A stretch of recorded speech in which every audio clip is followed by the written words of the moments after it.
গল্পে ফিরি। ছবির ট্রানজিশনে অতীতে চলে যায়। তাদের প্রেমের চ্যাপ্টার। পু আপুর কাছে একদিন ভাঙতি ছিল না। আমার কাছে কোনো বাংতি টাকা নাই। জননেতা ভাঙতি দিয়ে উদ্ধার করেন আর নায়িকার মাথায় ফুলের রাউটার দেখে মুচকি হেসে বলেন, পাগল নাকি? এরপর ওনাকে ফলো করে ভিতরে ঢুকেন। আজকের এই বাংলা বর্ষবরণ অনুষ্ঠানে উনি ছিলেন উপস্থাপক। পোডিয়ামে হাস্যোজ্জ্বল পু আপুকে দেখে জননেতা মুচকি হেসে মনে মনে বলেন, নাইস।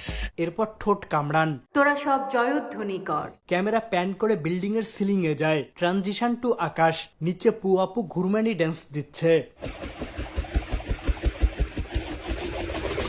এই ঘুরতে ঘুরতেই তাদের পীড়িত হয়, বিবাহ হয়, বাচ্চা হয়, জননেতার বিদেশে চাকরি হয়।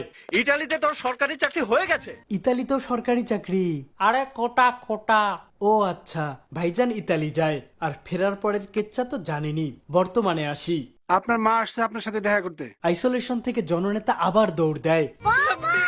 ফের হাত মেলানোর চেষ্টা। ফের পুলিশ আটকিয়ে টেনে নিয়ে যায়। ফের জননেতা কান্দে। কান্দিস না।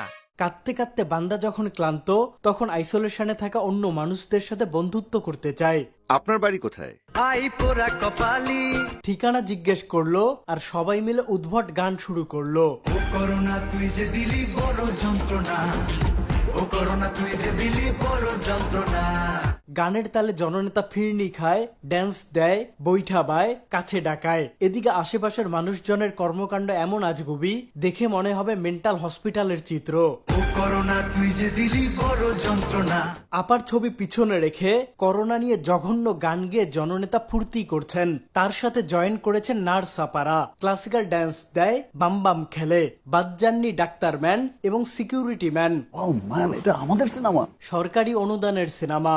একসময় মন্ত্রী বলতো, আমরা করোনার চেয়ে শক্তিশালী। আর এমপি করোনার কাছে মাফ চাচ্ছে। হাত জোর করতেছে, কান ধরতেছে। এইটা কোনো কথা? ও করোনা তুই যে দিলি বড় যন্ত্রণা, ও করোনা তুই যে দিলি বড় যন্ত্রণা। এই গানই আসল যন্ত্রণা।